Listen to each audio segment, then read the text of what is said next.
Welcome back to another technical deep dive here in the debug zone. Today we're tackling a big question and breaking it down with insights from other users.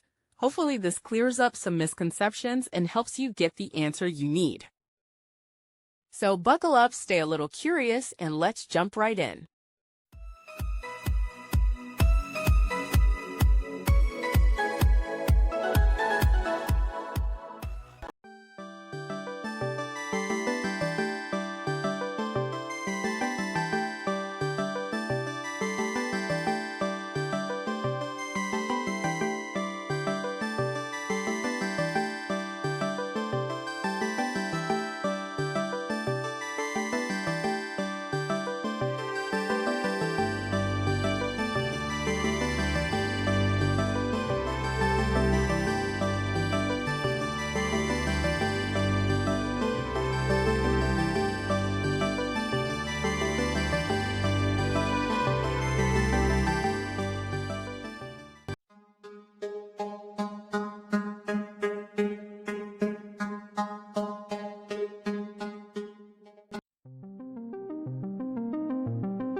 And that's a wrap.